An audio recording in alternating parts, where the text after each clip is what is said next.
Miss उफ़क़, आप मेरी mummy बनेंगी? मैं कापियाँ चेक कर रही थी जब ज़ैद की बात सुनकर अचंभे में मैं आई थी।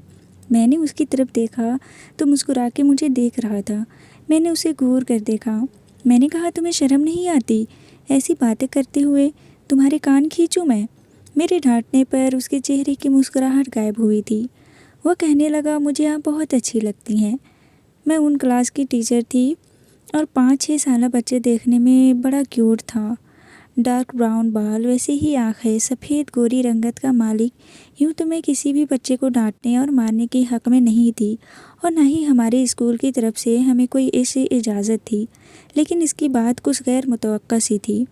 मैंने कहा, चलो जाकर अपनी सीट पर बैठो। वह चुपचाप अपनी सीट पर बैठ गया। पढ़ने में वह बच्चा बहुत अच्छा था। आज तक कभी उसने मुझे तंग नहीं किया था, लेकिन जब मैं फ्री पीरियड में उन्हें कोई स्टोरी सुनाती तो दोनों कहानियाँ अपने डेस्क पर रख कर, अपने हाथों पे अपना चेहरा रख के बड़े प्यार और मोहब्बत से मुझे देखता रहता है। साथ में मुस्कुराता रहता। यूँ तो मेरा सब बच्चों के साथ बहुत अच्छा रवैया था। मैं सबको ही फेवरेट टीचर थी, लेकिन ज़ैद पूरी क्लास में सबसे अच्छा पढ़ता था और सबसे पहले अपना होमवर्क करके मुझे चेक करवाता था। एक बार जब मैं क्लास में आई तो वो क्लास के दूसरे बच्चे से लड़ रहा था। तुम होते कौन हो मिस उफ़क़ के बारे में ये कहने वाले? मैं तुम्हें छोड़ूंगा नहीं। वह दूसरे बच्चे का गिरेबान पकड़े झिंझोड़ रहा था। मैंने कहा, ये क्या कर रहे हो तुम? छोड़ो इसका गिरेबान। वो कहने लगा, मिस ये कहता है मिस उफ़क़ गंदी है, मैं इसे छोड़ूंगा नहीं। मैंने कहा, ज़ैद छोड़ो उसका गिरेबान। फिर मैंने दूसरे बच्चे से कहा, मैंने कहा, अरफान ये क्या कर रहा है? क्या वो नज़र चुराने लगा? शायद वो बच्चा मुझे इसके लिए गंदी टीचर बोल रहा था, क्योंकि कल उसके होमवर्क ना करने पर मैंने उसे डांट दिया था। ज़ैद कहने लगा, बोलो अब क्यों चुप हो? अगर अब तुमने मिस उफ़क़ को कुछ कहा तो मैं तुम्हें छोड़ूंगा नहीं। ये मेरी टीचर हैं, मेरी फेवरेट टीचर हैं। उन्हें मैं अपनी मम्मी बनाऊंगा। फिर वही बार। इस बार मुझे गुस्सा आया था। मैंने कहा, ये कहाँ से सीख कर आते हो ऐसी बातें? कल मैं तुम्हारी वालिदा को बुलाऊंगी और उन्हें बताऊंगी कि तुम किस किस्म की बातें करते हो। मेरी बात सुनकर ज़ैद नज़रें चुरा गया। कहने लगा, मेरी मम्मा तो है ही नहीं, वो तो अल्लाह के पास जा चुकी हैं। इसलिए तो कहता हूँ, प्लीज़ मिस आप मेरी मम्मी बन जाएं। मैं जैसे स्कूल में आपकी हर बात मानता हूँ, घर पे भी मानूंगा। मैंने कहा, आइंदा अगर तुमने ऐसी बात कही तो मैं तुमसे नाराज़ हो जाऊँगी, तुमसे बात नहीं करूँगी। मेरी बात सुनकर वो डर गया था। उसके बाद उसने मुझे ऐसी कोई बात नहीं की। एक बार कहने लगा, मिस संडे को मेरी बर्थडे है। मैंने कहा, हैप्पी बर्थडे। मंडे को मैं तुम्हारे लिए एक फ़्लावर लेकर आऊँगी, ठीक है? मैंने बड़े प्यार से उसके रुखसार पर चुटकी काट कर कहने लगा, संडे को मैं अपनी बर्थडे सेलिब्रेट कर रहा हूँ। मिस प्लीज़ आप ज़रूर आइएगा। मैंने कहा, मैं क्या करूँगी आगे? आप अपने फ्रेंड्स को बुलाओ, उनके साथ खूब एंजॉय करना। वह कहने लगा, वह भी आएंगे, लेकिन प्लीज़ आप ज़रूर आइएगा। मैंने कहा, मुझे क्या पता तुम्हारा घर कहाँ है? मैंने बात को टालना चाहा था। कहने लगा, आप मुझे अपना घर बताएं, मैं ड्राइवर के साथ आऊँगा आपको लेने, या फिर आपने डैडी के साथ। मैंने कहा, नहीं, इसकी ज़रूरत नहीं है, मुझे संडे को कहीं जाना है। कहने लगा, प्लीज़ मिस आप नहीं आएंगी तो मैं केक भी नहीं काटूँगा, मैं अपने गिफ्ट्स भी नहीं खोलूँगा, मैं किसी से बात भी नहीं करूँगा। प्लीज़ मिस आप आइएगा। मैंने उसे कई बार मना किया, लेकिन वह ज़िद पकड़ कर बैठ गया, रोने लग गया। मैं परेशान हो गई कि आखिर इसे हुआ क्या है। कहने लगा, बस आप आएंगी। मैंने कहा, बेटा मैं नहीं आ सकती, क्या ज़िद है? इस तरह थोड़ी करते हैं। तुम तो इतने अच्छे बच्चे हो, इतना अच्छा पढ़ते हो, तमीज़ से बात करते हो, मेरी बात नहीं मानोगे? कहने लगा, आप भी तो बात मान सकती हैं। मुझे बहुत अच्छा लगेगा, आप मेरे घर आएंगी, मेरा बर्थडे सेलिब्रेट करेंगे। मैंने कहा, अच्छा ठीक है, लेकिन मुझे तुम्हारे घर का पता नहीं है, मैं कैसे आ सकती हूँ तुम्हारे घर? 6 साल का बच्चा मुझे ये तो नहीं बता सकता था कि उसका एड्रेस क्या है। कहने लगा, कल मैं अपने डैडी से एड्रेस लिखवा के ले आऊँगा, फिर आप आएंगे ना? मैंने कहा, हाँ मैं आऊँगी। ठीक है। वो बहुत खुश हो गया। मेरा इसके घर जाने का कोई इरादा नहीं था और यूँ मैं हर बच्चे की सालगिरह पर उनके घर में जा भी नहीं सकती थी। बहरहाल मैं इस बात को फरामोश करके बैठ गई। घर गई तो मेरी वालिदा बड़ी खुश नज़र आ रही थी, मुस्कुरा भी रही थी। मैंने कहा, आप इतनी खुश क्यों हो रही हैं, क्या हुआ है? कहने लगी, वो लोग जो तुम्हें देखने आए थे तुम्हारा रिश्ता मंजूर कर दिया। मैंने कहा, अच्छा चले, कर दिया तो कर दिया अम्मी, लेकिन मैं शादी इतनी जल्दी नहीं करना चाहती। मेरी माँ कहने लगी, ज़्यादा बहस ना करो, उन्होंने मुझसे जब शादी मांगी मैं तुम्हारी शादी कर दूँगी। मैंने लापरवाही से उनकी बात को उड़ाया था। बहरहाल मैं अपने कमरे में आ गई, शावर लेकर बाहर आई, खाना खाया, अपने साथ लाई हुई कॉपी को चेक करने लगी। अगले रोज़ जब मैं स्कूल गई तो जैद ने मुझे एक पेपर पकड़ाया। कहने लगा, मिस, इसमें मैंने एड्रेस लिखा है। मैंने वह पेपर अपने पर्स में रख लिया। कहने लगा, आप आएंगी ना, मैं आपका वेट करूँगा। मैंने कहा, हाँ आ जाऊँगी, मुझे जाना है। मैंने बस टालने के लिए कहा था। संडे को मेरे ससुराल वाले आए थे छोटी मोटी सी मंगनी की रस्म करने के लिए। मैंने जवाद को बराह रास्त कभी नहीं देखा था। बस मेरी वालिदा ने एक तस्वीर दिखाई थी। अच्छा नौजवान था, अच्छी जॉब करता था। इस बार इतवार को वो भी आया था। मंगनी का जोड़ा मेरे ससुराल की तरफ से ही आया था। छोटा सा घर पर ही गेट टुगेदर था। अंगूठी मुझे जवाद ने ही पहनाई थी। उसकी 2 बड़ी बहनें थीं, दोनों शादीशुदा थी। घर पे काफ़ी रौनक सी लग गई थी, लेकिन मैं ज़्यादा देर तक नहीं बैठ पाई।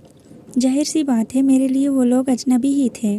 मेरी सास 3 महीने में शादी का कह रही थी और बच्चों के फाइनल एग्ज़ाम में अभी 5 महीने बाकी थे। मैं चाहती थी कि पूरा साल करवा लूँ। बीच में छोड़ूंगी तो मैडम 2 महीने की तनख्वाह काट लेगी, क्योंकि उनके रूल्स में था। जब मैंने ये बात अपनी वालिदा से कही तो वह कहने लगी, अरे भाड़ में गई तुम्हारी नौकरी, तुम्हारी 25,000 की खातिर मैं इन्हें मना नहीं कर सकती। मंडे को जब मैं स्कूल गई थी तो मैं जैद के लिए एक चॉकलेट ले गई। वह थोड़ा बहुत नाराज़ होगा तो मैं उसे चॉकलेट दे दूँगी तो मान जाएगा।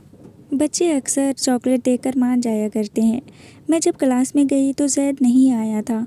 मैंने सोचा शायद अपनी सालगिरह मनाते मनाते रात को देर हो गई होगी, इसलिए सुबह नहीं उठा होगा। लेकिन मुझे हैरत ये हुई कि वो अगले दिन भी नहीं आया था। जब से मैंने उन क्लास को पढ़ाना शुरू किया था, उसने आज तक कोई छुट्टी नहीं की थी।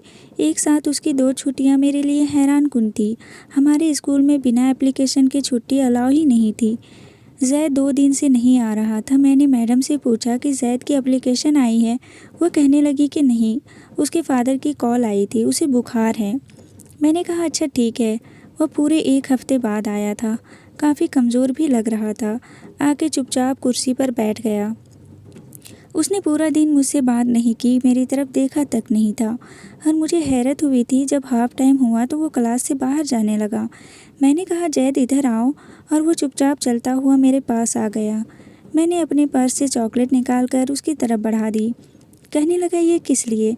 मैंने कहा, तुम्हारा बर्थडे गिफ्ट। मेरी ये बात सुनकर माथे पर बल पड़ा।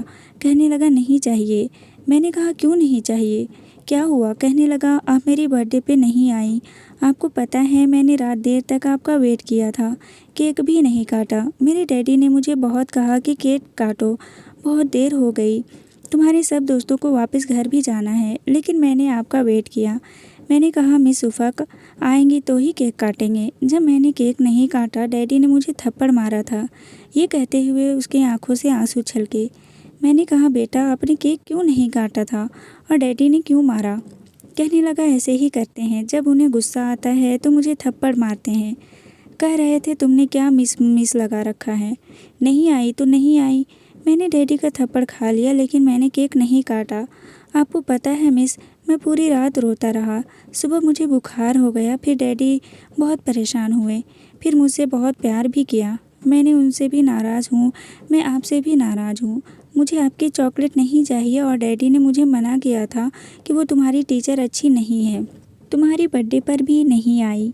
आइंदा तुम अपनी टीचर से बात नहीं करोगे, सिर्फ पढ़ोगे। मुझे पता नहीं क्यों दुख हुआ था, क्योंकि वो बार बार अपने आंसू रोक रहा था, अपने आप पर जब्त करने की कोशिश कर रहा था। हालांकि 6 साल का था। इतने बच्चे तो अपने आंसुओं पर कंट्रोल नहीं करना जानते। पता नहीं क्यों, लेकिन मैंने उसे अपने साथ लगा लिया। वो मेरे साथ लगकर बेतहाशा रोने लगा। मैं परेशान हो गई। मैंने उसके आंसू साफ किए। मैंने कहा, अब तुम नहीं रोओगे, हम चॉकलेट मिल कर खाएंगे, और कल मैं केक लेकर आऊँगी। तुम्हारा बर्थडे हम यहीं क्लास में सेलिब्रेट करेंगे, सबको केक खिलाएंगे, ठीक है? मेरी बात सुनकर उसने अपने आंसू साफ किए और कहने लगा, ठीक है। फिर कहने लगा, मैंने पक्का वादा किया था डैडी से आपसे बात नहीं करूँगा, लेकिन मैं आपसे नाराज़ ही नहीं रह सकता। मुझे आप यहाँ से अच्छी लगती हैं। उसने अपनी शहादत वाली उंगली से अपने सीने की तरफ लगाकर कहने लगा, अब मुझे बहुत अच्छी लगती हैं। अजीब बात ये थी कि मुझे भी बाकी बच्चों के मुकाबले में ज़ैद पर कुछ ज़्यादा प्यार आता था। क्यों आता था ये समझ में नहीं आता था। मुझे बेकिंग आती थी, इसलिए मैंने रात को ही उसके लिए एक केक तैयार किया। मेरी वालिदा कहने लगी, ये किस लिए बना रही हो? हम तो कहते रहते हैं तुम टाल जाती हो। थकी हुई हूँ, नहीं बना सकती। मैंने कहा, अम्मी एक बच्चा है, उसकी बर्थडे है, उसके लिए बना रही हूँ। मेरी वालिदा कहने लगी, तुम्हें तो गैर के बच्चों से प्यार है। अपने भतीजे तुम्हारी मन्नत समाजत करते रह जाते हैं कि पुप्पू केक बना दो, लेकिन तुम नहीं बनाती। मैंने कहा, अच्छा अब बना दूँगी। उनके लिए भी सुबह मैं केक लेकर गई थी। क्लास में मैंने जाते ही ज़ैद को बुलाया, उससे केक कटवाया। उसने केक सबसे पहले मुझे खिलाया था। सभी बच्चों ने क्लैपिंग की, वो बेतहाशा खुश था। फिर मैंने सभी बच्चों को केक खिलाया। पहली बार उसने मेरी रुखसार को चूमा था। कहने लगा, miss I love you and thank you so much. मैंने भी उसके रुखसार पर प्यार किया। मैंने कहा, लव यू टू। मेरी इतनी सी बात पर वो खुश हो गया था। थोड़ा सा बचा हुआ केक उसने अपने टिफ़िन में डाल लिया। कहने लगा, डैडी को खिलाऊंगा कि मिस उफ़क ने मेरे लिए केक बनाया। मैंने कहा, ओके खिला देना, बस तुम खुश रहो। अगले रोज़ जब ज़ैद स्कूल आया तो कहने लगा, आपको पता है डैडी क्या कह रहे थे? मैं उस वक्त कॉपीज़ चेक कर रही थी। मैंने कहा, क्या कह रहे थे? कहने लगा कि तुम्हारी मिस तो बड़े मज़े का केक बनाती है, बिल्कुल प्रोफेशनल जैसा। कहने लगा, मेरे डैडी को चॉकलेट केक बहुत पसंद है। मैंने कहा, इत्तेफाक ये है कि मुझे सिर्फ चॉकलेट केक ही बनाना आता है, क्योंकि मुझे भी चॉकलेट केक ही पसंद है। कहने लगा, मिस आपको कलर कौन सा पसंद है? मैंने कहा, ब्लैक। कहने लगा, मेरे डैडी को भी ब्लैक कलर बहुत पसंद है। अच्छा, आपको खाने में क्या पसंद है? मैंने उसकी तरफ देखा। मैंने कहा, क्यों पूछ रहे हो? तुम बना कर लाओगे? कहने लगा, नहीं, मुझे कहाँ बनाना आता है। बताएं तो आपको खाने में क्या पसंद है? मैंने कहा, मुझे चिकन पुलाव। कहने लगा, डैडी को भी बिरयानी से ज़्यादा पुलाव पसंद है। आपकी और डैडी की चॉइस कितनी मिलती जुलती है। मैंने कहा, बस बहुत बातें हो गई, चलो जाकर बैठो। कहने लगा, मिस छुट्टी में मुझे मेरे डैडी लेने आते हैं। मैंने कहा, तो मैं क्या करूं? कहने लगा, आप छुट्टी में मेरे डैडी से मिलेंगी, वो बहुत हैंडसम है, आपको भी बहुत अच्छे लगेंगे, क्योंकि मुझे बहुत अच्छे लगते हैं। मैं उसके बच्चे को क्या जवाब देती। मैंने कहा, अपना काम करो, चलो जाओ, बहुत बातें करने आ गई हैं तुम्हें। वो अपनी सीट पर जाकर बैठ गया। फटाफट से सारा काम कर लेता था, बहुत ज़हीन था। सबसे ज़्यादा मैथ फ़ौरन से एक बार समझाने में ही वो समझ जाता था। कहता था, मैथ मेरा फेवरेट सब्जेक्ट है। छुट्टी पर मेरा स्कूल में कोई ख़ास काम नहीं था। मैं घर चली जाती थी, वहीं जाके चेक करती थी। बस जब तक बच्चे स्कूल से चले नहीं जाते थे, मुझे ड्यूटी देनी पड़ती थी। और भी बहुत सी टीचर थी जो ये ड्यूटी देती थी। फिर हम लोग स्टाफ रूम में बैठकर कभी कभी कॉपियों की चेकिंग के साथ साथ गप्पे भी मार लेती थी। लेकिन आज मेरे सर में कुछ दर्द था। मैंने मैडम से कहा कि मैं जल्दी जाना चाहती हूँ। कहने लगी, ठीक है, आप जाएं। जैसे ही मैं मेन दरवाजे तक पहुँची तो ज़ैद ने मेरा हाथ पकड़ लिया। मैंने कहा, तुम गए नहीं अभी तक? कहने लगा, नहीं, आपका वेट कर रहा था। आज आपको डैडी से मिलवाना है ना, इसलिए मुझे ये बात कुछ अजीब सी लगी। मैंने कहा, ज़ैद देखो, मुझे नहीं मिलना तुम्हारी डैडी से। मैंने क्यों मिलूँ तुम्हारे डैडी से? ज़ैद कहने लगा, मिल लेने में क्या हर्ज है? मिस प्लीज़ मिल लेना, प्लीज़ मिस। वो मेरा हाथ पकड़कर मुझे स्कूल से बाहर ले गया। सामने एक गाड़ी खड़ी थी और एक नौजवान पैंट कोट में मलबूस था। अपने ऑफिस से सीधा आया हुआ था, लेकिन हमारी जानिब उसकी पीठ थी। मोबाइल पर किसी से बातें कर रहा था।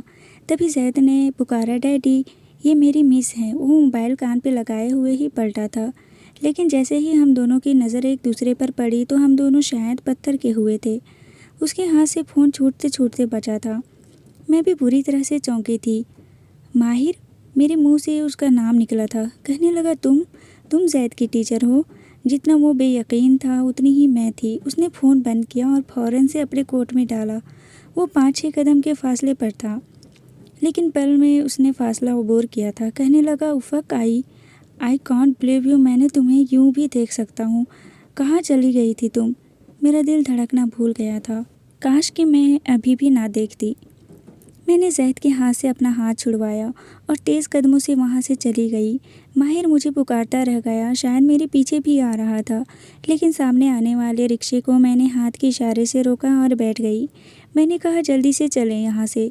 मुझ पर बदहवासी छाई हुई थी। मैंने कभी सोचा भी नहीं था कि ज़िंदगी के किसी मुकाम पर मेरी माहिर से यूं भी मुलाकात हो जाएगी। मेरी आंखों से आंसू बह रहे थे। जी चाहा कि मैं उसकी नज़रों से ओझल हो जाऊं, कभी दोबारा उसे देखूं तक नहीं। मैं अपने हाथ के पुश से अपने आंसू साफ कर रही थी। रिक्शे वाला सामने शीशे से मुझे देख रहा था। कहने लगा, बेटा अभी तक आपने ये नहीं बताया, आपने जाना कहाँ है? जब अपनी गलती का एहसास हुआ मैंने अपने घर का पता बताया। यूँ तो मैं बस में जाती थी, लेकिन आज रिक्शे में बैठ गई क्योंकि मुझे माहिर से कोई भी बात नहीं करनी थी। मैं अपने घर पहुंची, दरवाज़ा खटखटाया, अपना चेहरा अच्छे तरीके से साफ किया था, कहीं ये न किसी को पता चल सके कि मैं रोती हुई आई हूँ। मेरी माँ ने दरवाज़ा खोला था, मैं अंदर आ गई। कहने लगी, खैरियत है, आज रिक्शे में क्यों आई हो? मैंने कहा, सर में दर्द है। कहने लगी, छुट्टी है? कोई बात नहीं। मैं अपने कमरे में आके दरवाज़ा बंद करके अपने बेड पर बैठकर फूट फूट कर रोने लगी। लेकिन अभी 15 मिनट ही गुजरे थे जब मेरे कमरे के दरवाजे पर दस्तक हुई। मैंने जल्दी से आंसू साफ किए कि मेरी वालिदा कहने लगी, बेटा बाहर आओ, देखो कौन आया है। मैंने कहा, कौन आया है? कहने लगी, माहिर आया है, जल्दी आओ। वो यहाँ तक पहुँच गया था, शायद मेरा पीछा करता हुआ आया था। क्यों आया था? मैं जल्दी से वॉशरूम में गई, मुंह धोया, तौलिए से साफ करके बाहर आई। मेरी माँ बहुत खुश थी। कहने लगी, चलो आओ बाहर। मुझे तो यकीन ही नहीं आ रहा था कि माहिर इस शहर में था। मैंने कोई जवाब नहीं दिया। जब ड्राइंग रूम में गई तो वो वही सोफे पर बैठा था, साथ में जैद भी था। मैं नहीं जानती थी कि वो इसका बेटा है।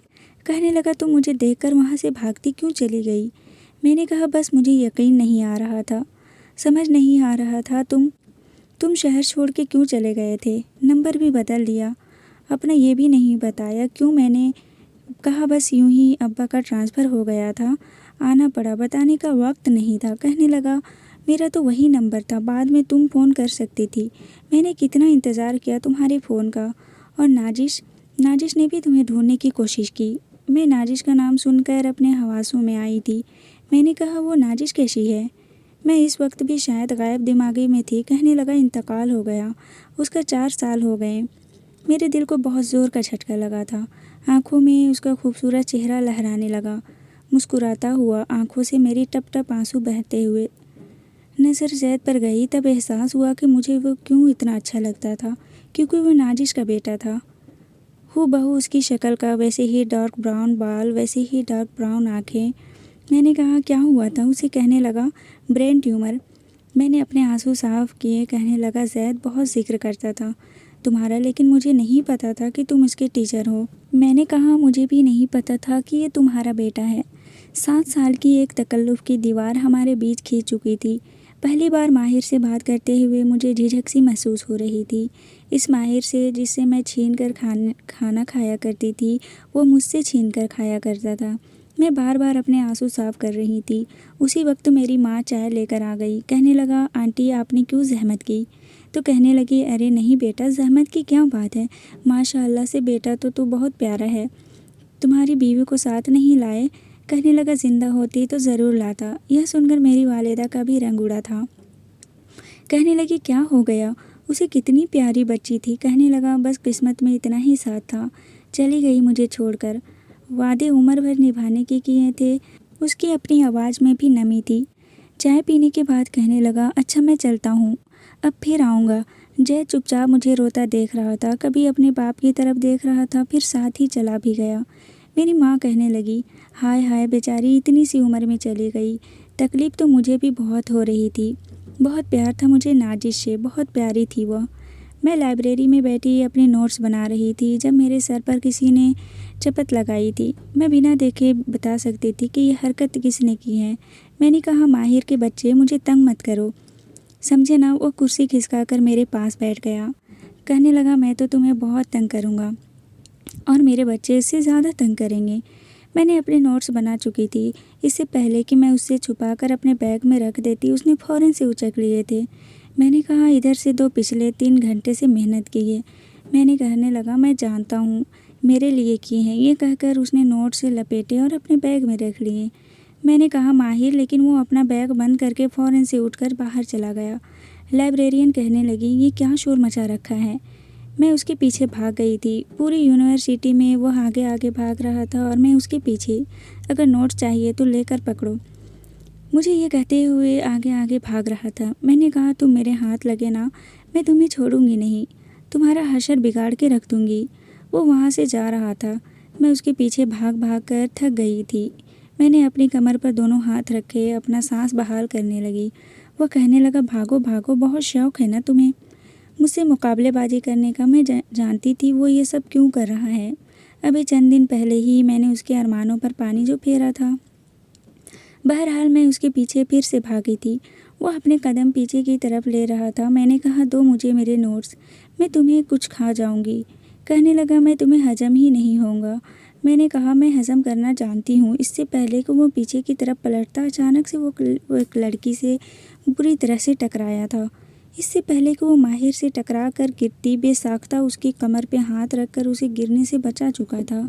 तब मैं उसके पास पहुँच गई। वह बुरी तरह से बौखला के रह गया था। वह लड़कियों से ज़्यादा नर्वस था। जल्दी से माहिर ने कमर से अपना हाथ पीछे किया, क्योंकि वो अब संभल कर खड़ी हो चुकी थी। कहने लगा, I am so sorry, actually मैंने देखा ही नहीं था। वह बहुत शर्मिंदा हुआ था। मैंने कहा, नहीं, ये झूठ बोल रहा है, उसने जानबूझ के आपको टक्कर मारी है। हम दोनों की शर्त लगी थी। मैं माहिर को बुरी तरह से फंसा चुकी थी। वो नाजिश थी, किसी और शहर से पढ़ रही थी, लेकिन ट्रांसफ़र होकर हमारी यूनिवर्सिटी में आई थी, इसलिए अनजान थी। उसका यूनिवर्सिटी में पहला दिन था और पहले ही दिन वो बुरी तरह से माहिर से टकराई थी। माहिर ने मुझे गुस्से से देखा और हैरत से कहने लगा, नहीं, ये झूठ बोल रही है, मेरा ऐसा कोई इरादा नहीं था। मैंने कहा, नहीं, मैं सच कह रही हूँ। देखो, जब तुम गेट से इंटर हुई थी ना, तभी हम दोनों की शर्त लगी थी कि ये तुम्हें टक्कर मारेगा और मैं इसे कैंटीन में जाकर बर्गर खिलाऊंगा। माहिर, क्यों झूठ बोल रहा हो? ये बुरी तरह से जज हुआ था। नाजिश कहने लगी, आपके अंदर ज़रा भी तमीज़ नहीं है, आपको शर्म नहीं आती ऐसी हरकतें करते हुए। मैं अभी आपको कंप्लेन प्रिंसिपल से कर दूंगी। खड़े खड़े आप यूनिवर्सिटी से निकल जाएंगे। वो बड़े गुस्से में थी। अगर आई एम सॉरी पे ये झूठ बोल रही है। माहिर ने बड़ी मासूम शक्ल बनाई। मैंने कहा, नहीं, मैं क्यों झूठ बोलूँगी? तुमसे देखो, तुम भी एक लड़की हो, मैं भी एक लड़की हूँ, मैं सच कह रही हूँ। बहरहाल वो गुस्से से वहाँ जा चुकी थी। माहिर कहने लगा, उफ़क, मैं तुम्हें छोड़ूंगा नहीं। तब तक मैं उसका बैग छीनकर भाग गई थी। भागते भागते मैंने जिप खोली और अपने नोट्स लेकर उसका बैग यूनिवर्सिटी के पार्क के बीचों बीच पर रख दिया। फिर उसे मुँह चिढ़ाने लगी कि मैंने अपने नोट्स तुमसे ले चुकी हूँ। लेकिन हम दोनों के होश इस वक्त उड़े जब सरफराज ने हमारी क्लास ली, क्योंकि वो लड़की वहीं बैठी थी। हमें नहीं पता था कि वो हमारी ही क्लास में पढ़ती हैं। हम दोनों को साथ क्लास में देखकर उसने गुस्से और नफ़रत से अपना रुख बदला था। हम दोनों एक ही सीट पर बैठ गए। जहाँ माहिर होता था मैं वहीं होती थी, और जहाँ मैं होती वहाँ माहिर। बचपन से हमारा ऐसा ही साथ था। वो हमारे पड़ोस में रहता था, स्कूल भी एक था और फिर घर में आना जाना भी बहुत था। अक्सर हम कंबाइन स्टडी भी कर लिया करते थे। हमारे घर वालों में हमारा आना जाना बड़ा नहीं समझा जाता था। एक दूसरे से हम बहुत बेतकल्लुफ़ थे। वो बिना दस्तक दिए मेरे कमरे में आ जाया करता था। हम साथ में बैट बॉल खेलते थे, बैडमिंटन खेलते। वो मुझसे शायद 1 साल बड़ा था, लेकिन पढ़ाई में इतना अच्छा नहीं था। जब भी उसे किसी चीज़ की नोट्स चाहिए होते मेरे पास आ जाया करता था। प्रैक्टिकल बनाना होता तो मेरी जान खाता। अब मैं उसे साफ मना कर देती। मैंने कहा, मैं नहीं बनाऊंगी तुम्हारा प्रैक्टिकल। जनरल मैंने अभी अपना बनाया है। मैंने 2 दिन लगाकर अपना जनरल बनाया था और अभी बनाकर मैं ठीक से अंगड़ाई भी नहीं ले पाई थी, कमर भी सीधी नहीं हुई थी कि वो अपना जनरल मेरे सामने फेंक दे चुका था। कहने लगा, चलो उफ़क की बच्ची, ये बनाओ, वैसे भी 2 दिन बाद चेक करवाना है। मैंने कहा, मैं नहीं बना रही हूँ, उठाओ उसे, नौकर नहीं हूँ तुम्हारी। मैंने इसका जनरल साइड पर फेंका। कहने लगा, तमीज़ से बना कर दो, वरना मैं दूसरे तरीके से भी बनवा सकता हूँ। उसने मेरा कान पकड़कर मरोड़ा था। मैंने कहा, मेरा कान छोड़ो, मैं तुम्हें छोड़ूंगी नहीं। मैं नहीं बनाऊंगी, नौकर नहीं हूँ तुम्हारी। कहने लगा, मैं भी नौकर नहीं हूँ तुम्हारा। जो तुम 100 चीज़ें मुझसे मंगवाती हो, मैं जाकर उन्हीं से लाद के देता हूँ। ये मेरा जनरल नहीं बना कर दे रही हैं। मैंने कहा, मेरी माँ का चमचा बनने की ज़रूरत नहीं है तुम्हें। फिर इसने जेब से चॉकलेट निकाली थी। चॉकलेट मेरी कमज़ोरी थी। कहने लगा, ये देखो मेरे हाथ में क्या है। चॉकलेट देखकर मेरी नीयत ख़राब हुई। मैंने कहा, अच्छा, रात तो बना दूंगी। कहने लगा, मुझे पता था बचपन से रिश्वतखोर हो। जब तक रिश्वत नहीं लोगी तुम्हें चैन नहीं आएगा। इस वक्त हम दोनों मैट्रिक क्लास में थे। कॉलेज में वो बॉयज़ कॉलेज गया था, मैं गर्ल्स कॉलेज गई। हमारे सब्जेक्ट सेम थे, इसलिए रोज़ आ जाता था अपनी किताबें उठाए मेरा सर खाने के लिए। मैंने कहा, तुम शुरू से डफर हो, पता नहीं मैं क्यों तुम्हें पढ़ाने और समझाने बैठ जाती हूँ। कहने लगा, अच्छा छोड़ो ये किताबें, मुझे तुम्हें कुछ बताना है। वो फर्स्ट ईयर में था जब पहली बार उसने एक लड़की से दोस्ती की थी और वो मुझे पूरा किस्सा सुना रहा था। मैंने कहा, जाकर बोलती हूँ मैं रज़िया खाला को, आपका बेटा लड़कियों से फ्लर्ट करना शुरू हो गया है। कहने लगा, तुम नहीं समझोगी, बॉयज़ के साथ पढ़ता हूँ इसलिए करना पड़ता है, अपनी आँख वो करने के लिए। उसने मुझसे कहा। मैंने कहा, क्या मतलब? कहने लगा, सब अपनी गर्लफ्रेंड की बात करते हैं और मेरे पास बताने के लिए कुछ है ही नहीं, इसलिए शर्मिंदगी महसूस होती है। मैंने सोचा एक दो पैनल लूँ, वरना तुम तो जानती हो मैं कितना शरीफ इंसान हूँ। ये कहते हुए उसने मेरे हाथ से चाय का कप छीना था और फिर पीने लगा। फिर मैंने कहा, मेरी चाय वापस करो, तुम कितने शरीफ हो मैं जानती हूँ। मैंने कहा, इतना ही नहीं, अपनी गर्लफ्रेंड बनाने का शौक़ था तो मेरा नाम ही ले लेते। मैंने उसे बेनियाजी से मैं कह दिया। मुझे नहीं पता था कि मेरी ये बात सुनकर वो हत्थे से खड़ जाएगा। एकदम उसने चाय का कप सामने रख के टेबल पर पटक के रखा और फिर आगे की कहानी आगे की वीडियो में। अगर ये कहानी अच्छी लगी हो तो वीडियो को लाइक करें और चैनल को सब्सक्राइब करें। Thank you.